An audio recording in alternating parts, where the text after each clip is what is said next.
Welcome. This is Coach Dorf. We're in section 2.3. We're going to look at the following problem. Suppose I have a function f of x, and f of x is always larger than or equal to the function 1/4 x squared minus x plus 2, and is always less than or equal to the function e to the power x minus 2 quantity squared. Then you're supposed to figure out the value of the limit of f of x as x goes to 2. Now, you first might think, this is impossible because I don't know what f of x is.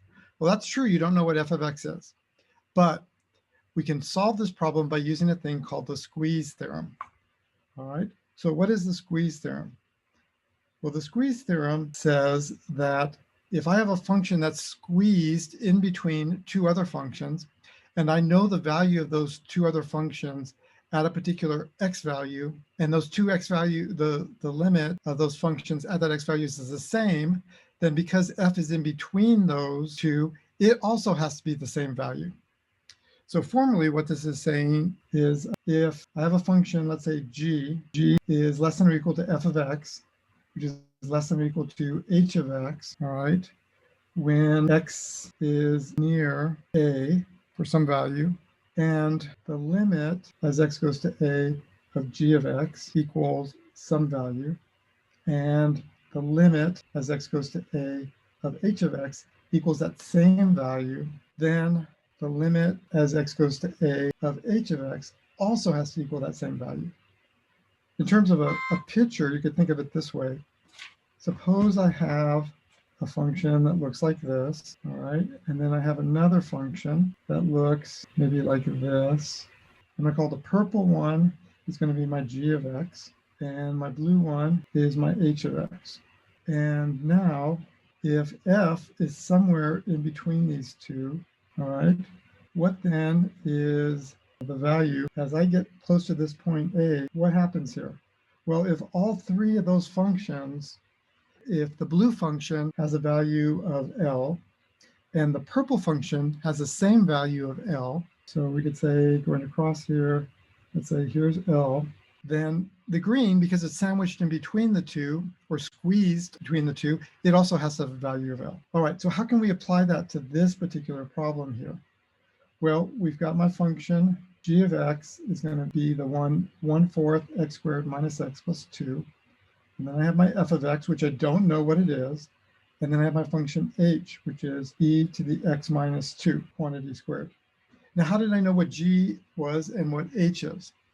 Well, it's because I know that g is always less than or equal to f. And if I go back to the original problem here, this gives me that this 1/4 x squared minus x plus 2 is less than f of x. That means that this part has to be g of x. And likewise, I have this part here, f of x is less than or equal to the e to the x minus 2 power squared. Then the e part there has to be my h, just like I have in this part here. All right, so then what do I need to do next? Well, I'm trying to find the limit as x equals 2 of f of x.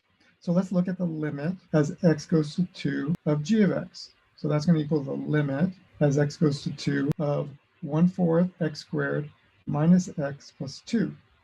And so I do the direct substitution method. I substitute in x equals 2, and I get 1/4 2 squared minus 2 plus 2, and that all equals 1. Then I also look at the value, the limit as x goes to 2 of h of x, which is the limit as x goes to 2 of e to the x minus 2 quantity squared. And so when I substitute in x equaling 2, I get e to the 2 minus 2 quantity squared, which is e to the 0, which is 1. So notice I get 1 and 1 for the limits of both of those. Now, since f has to be between those two, it has to be less than or equal to or greater than or equal to those values there. The only way that can work is if the limit as x goes to 2 of f of x is also 1. So this tells me by the squeeze theorem, the limit as x goes to 2 of f of x equals 1. Has to be that because it has to be between those two values, or could include one of those two values. But since those values are the same, 1 is the only possibility there, even though I don't know what f of x is. Now let me demonstrate this with a picture of a graph here. You don't need this to solve this, but this might help you visualize what's happening here. Okay, suppose I have my graph. Here's my x-axis, and here's my y-axis. And I've used a program called Desmos to go ahead and graph these already. So let me just see, my g is purple. So let's look at that. So my purple function is this 1/4 x squared minus x plus 2.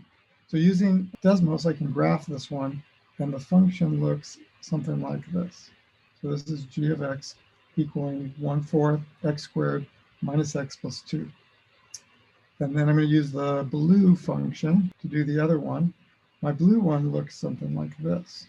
And that is my h of x, which equals e to the x minus 2 quantity squared. And I'm told that my f is always between these two functions. So I don't know what f is, but it's got to be between these two functions.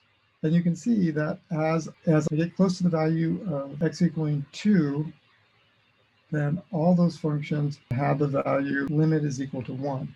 And so f of x, the limit as x equals 2 goes to 2 of f of x also has to equal 1. All right, hope that helps.